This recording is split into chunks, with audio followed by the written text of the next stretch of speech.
Welcome to Voices of Leadership. I'm Chris Atwell, and in each episode, I sit down with the leaders shaping the future of the manufacturer's rep industry. Real stories, real challenges, real growth. This is where leadership comes to life. Ben, thank you so much for joining me today, man. Really appreciate it. I am really interested in learning about your journey so far as you step into your leadership, the lessons, the mindsets you're adopting, so that we can share it with the world and allow others to learn and grow, man. Yeah, for sure. So, grew up playing sports, played collegiate golf, was a leader on the golf team, came into the rep industry, and, our company has a lot of experienced people that I work with. But I've always kind of been a natural leader, so Clay and Bo have kind of looked to me to be a leader, and working with you over the last 3-4 months now, coming in and finding my voice and leading, even though where I have 11 years of experience and guys that have 35 years of experience are calling me. That's been really cool. It's been really helpful for you to help me find my voice, and to have the confidence that, hey, I haven't been doing this as long, but I have the knowledge to be able to help and lead people who are, maybe more experienced years-wise than I am. Yeah, very cool. A lot of leaders are faced with difficult challenges, okay? Moments where they have to make tough decisions, those moments that really define them. Right. Okay? If you were to share an example of one of those tough moments, what would it be? And what did you do to overcome it? Yeah. So we've talked about a few of them in our one-on-one sessions. And in the past, what I would do is I would help come up with the solution. So what would happen is people would come to me and they'd say, hey, what should I do here? And I would tell them, hey, here's what you should do here. So the next time they have a problem, hey, what should I do here?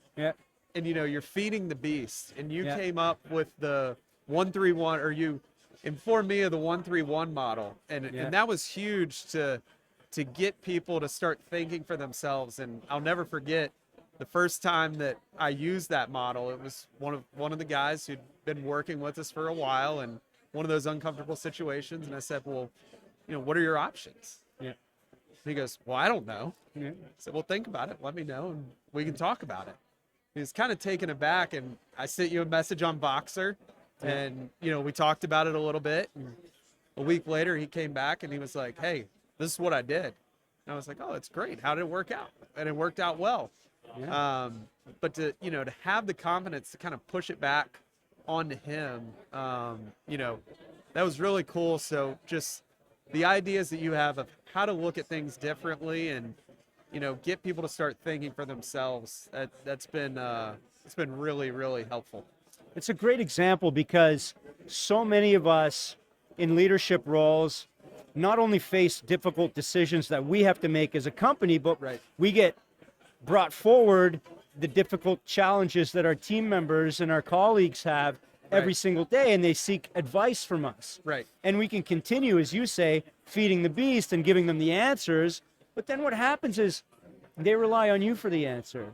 So what you've implemented is a framework that allows them to think for themselves critically and come up with a solution. So you're building a culture of problem solvers. Yeah, very cool. You've grown a lot over the years, leadership in golf, leading things within a manufacturer's rep industry, business. And that requires discipline. Right? So I'm curious, what habits and routines do you hold sacred on a daily basis for yourself that allow you to show up every day for the people that you serve? Yeah, so this is something that you've helped me look at and identify. One of the things that I've learned is, you have to really lead yourself before you can really be a good leader. And people notice those things, personal things. The morning routine and the evening routine, those have been game changers. Identifying it. And, when we were talking about my morning routine, I remember we talked about it, and you let me say, hey, my morning routine, I need to be up at 4:45, and you're like, all right, let's do it. Yeah. Then a week later, you're like, how's the morning routine going? And I'm like, not great. And you're like, getting up a little early. So Yeah. again, it goes back to, you were using the 1-3-1. You didn't tell me, hey, getting up at 4:45 probably is a little much to start out with.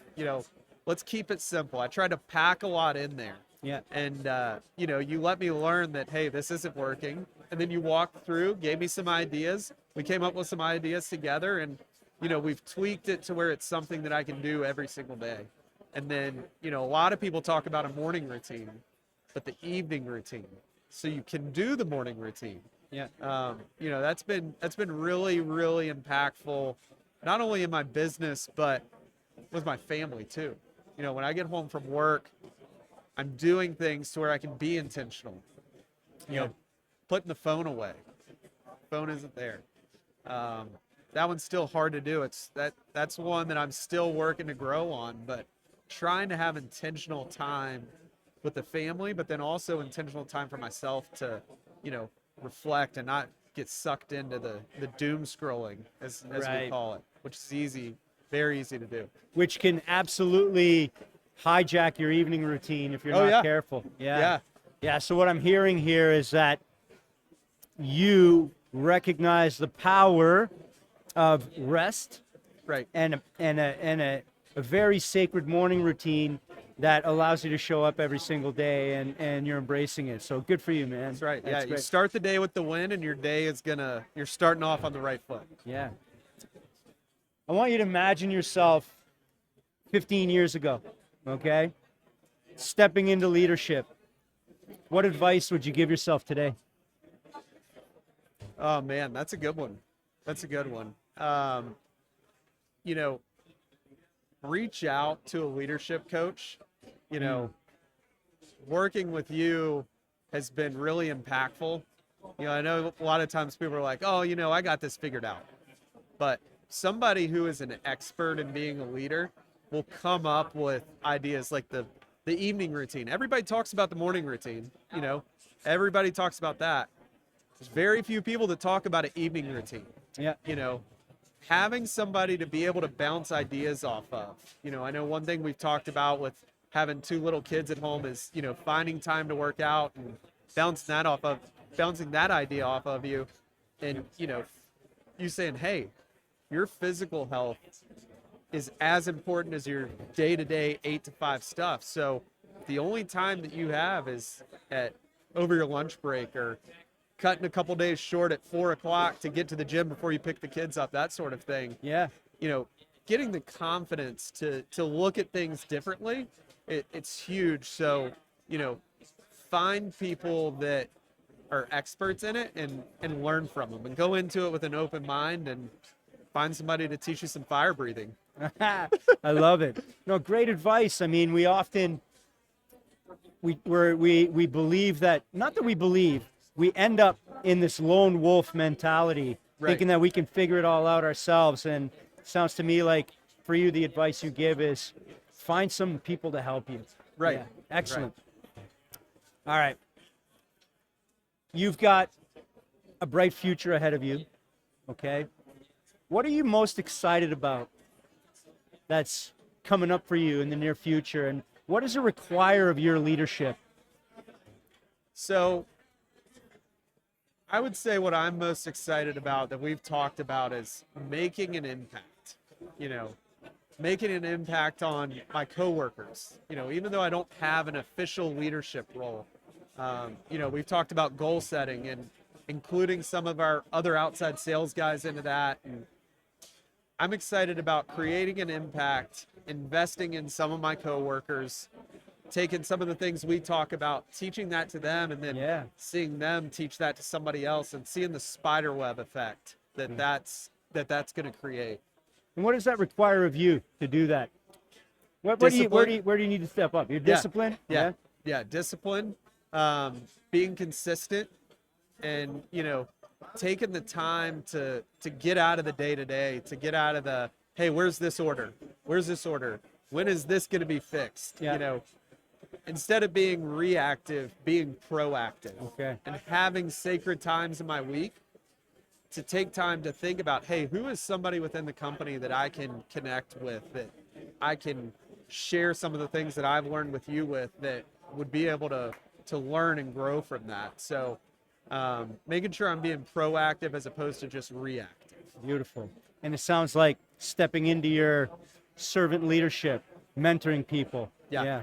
So when you don't have like a boss looking over your shoulder every single day, Right. okay, what do you do? How do you maintain that discipline? How do you maintain that consistency without having somebody always breathing down your neck?